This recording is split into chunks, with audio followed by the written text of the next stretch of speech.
Δημήτρη, να είσαι καλά, περαστικά. 6 ώρες, Περαστικά. Τώρα δεν κάνει να ξαναπάρεις. Θα πάρει στο σύρμα, άμα η κατάσταση πάει στο επίγον. Δεν πάει στο επίγον. Να, Δημήτρη, ό,τι και να πεις, μαρτυρία είναι εδώ πέρα για... Τα άκουσες, είναι μόνος σου. Στα αρχείο. Και να, τους πάρω από κοντά. Τι έγινε, τα γατιά τους άρεσαν την τροφή? Όχι. Δεν έπανε τίποτα. Ούτε το ζουμπούλι, ούτε τα δικά μου.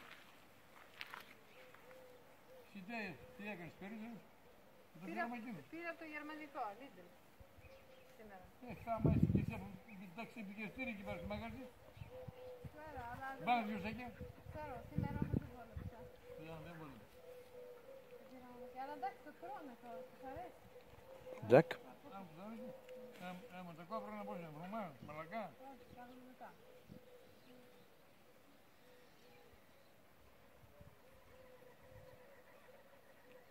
Τι την έκανες ρε εσύ, Τζακ? Να κάνω ένα μασαζάκι. Να κάνω ένα μασαζάκι, ήθελα πώς. Να κάνεις μασάζ. Ποιος θα σε κάνει μασάζ? Μόνος. Μην γελάτε. Το στήθος. Κάνε μασάζ. Μπορείς να κάνω και πάνω. Να μην πάθω ξύψεις. Όχι βρε. Τι όχι βρε, μικρό νερό κάνω βρω. Δεν με βοηθάει. Δημήτρη. Κακή που βρέξεις αύριο με νερό, γκασμάω, να κάνεις από τη ρίζα. Ωραία.